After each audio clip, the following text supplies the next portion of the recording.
All right, so we did these Friday. Is it Friday we did these? That's what y'all remember about doing problems with logs in it. First of all, they've all got to have the same log, right? Yep.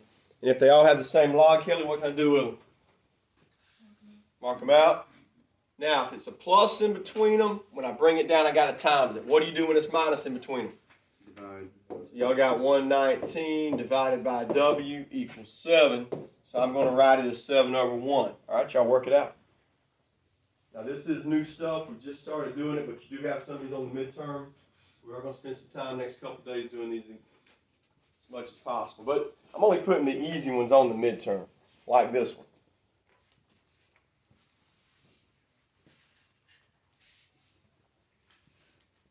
All right, I don't have a calculator. I'm going to need some help. I got 7W equals 119. What'd y'all get? 17. 17. Now, does that answer work? Yes, it does. When does it not work? If you plug it in and it stays a negative after you plug it in, it doesn't work. And maybe we'll see one pretty soon. So I can show y'all an example of that. Number 8, log base 3 of 8 plus log base 3 of x equals log base 3 of negative 184. All right, so we cross the logs out. It's got a plus in between, so I make it times. And would somebody divide that for me so that we can get an answer?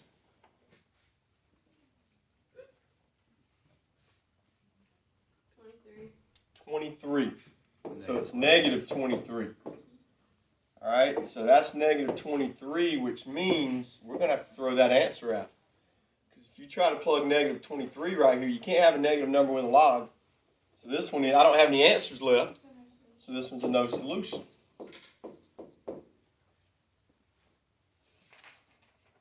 All right, good.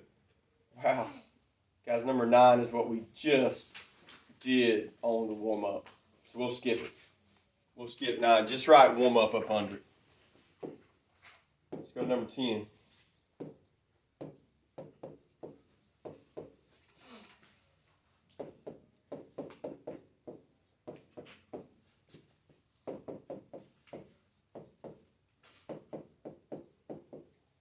All right, so logs are all the same. I cross them out. All right, here's a new step. What does a 6 become? Because 6 is in front of the log. So when I bring it down, the 6 becomes an exponent for the x. So it's x to the 6th. All right, plus means it's going to be times equals 1458. All right, that's how you're going to set up number 10. Yep. Now, somebody look at it. What's our first step going to be to solve this problem? Divide by 2. Yeah, divide by 2. All right, let's do that first.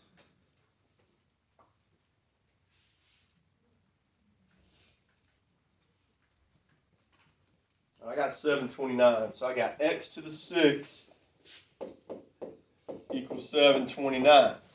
All right, last step. How have I showed y'all how to make that 6 over 1 cancel out? 1 over 6. Yeah, we do the reciprocal. So if you do a 1 over 6 there, it cancels, but you also have to do a 1 over 6 there. And then just type it in. How'd you get rid of the 2? All right, Shelby, since they were multiplying these two, I could divide both sides by 2, and 1458 divided by 2 gave me 729. All right, so the answer is 3. All right, so that was a good problem.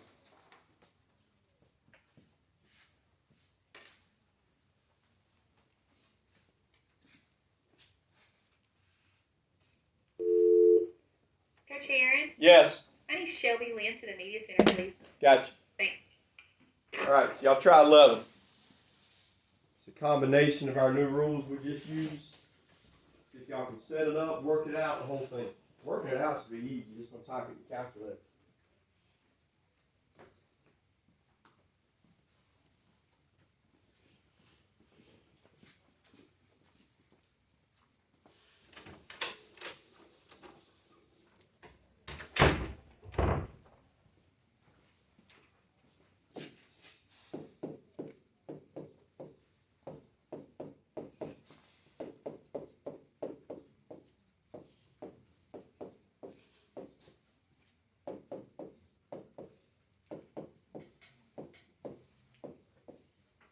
All right, so I mark out all my logs. I got x equals.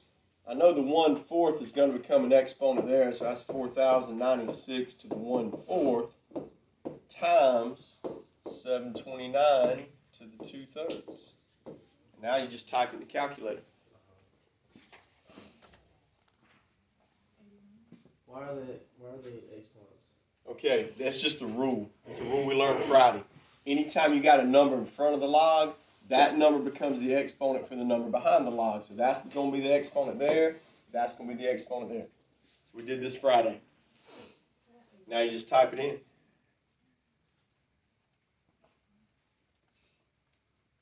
Crap. Just delete.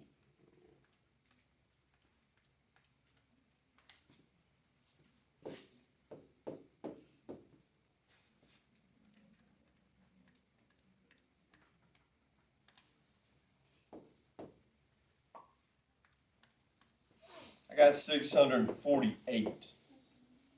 Now I did it in steps, but y'all could have typed the whole thing in. All right, so if we do 4 or 5 of those type problems each day, y'all should be ready on the midterm. All right, 12 through 15, you guys should remember how to do them. We just did this, 2 weeks ago on the test? Maybe I'll show you the first one, then let y'all do the other ones by yourself. Let's look at 12. I got 2 plus 8 plus 2 equals 11. All right, anybody, what's the first step?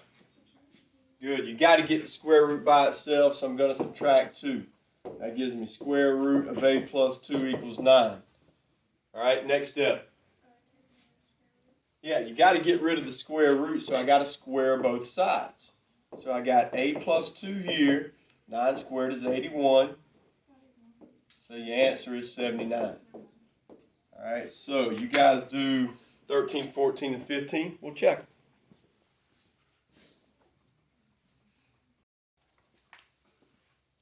All right, so I square it. I got x plus 3 equals 49. Yeah, I got 46.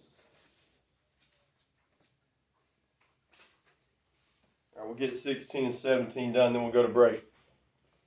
All right, hey, we just did growth and decay. So I'm going to give y'all the formulas, and you just got to know how to work them out. Is 16 a growth or a decay problem?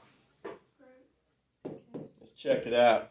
John buys a new car. The value of the car is depreciating. Depreciating means it's going down, so we got to use decay. So this is your formula right there. All right, so y'all should be able to work it out. Go. I'll give you the formula on the test. You just got to plug the numbers in the calculator.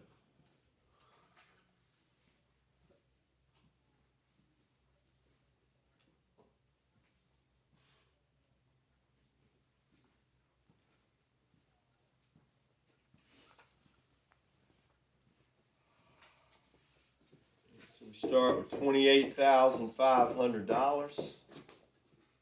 1 minus 0.12, 10 years. All right, so I'm going to guess about, let's see, you drive it for 10 years, it's going to be worth about $8,000. Let's see if I'm close. 28,500 to 10. I was close. $7,937.28.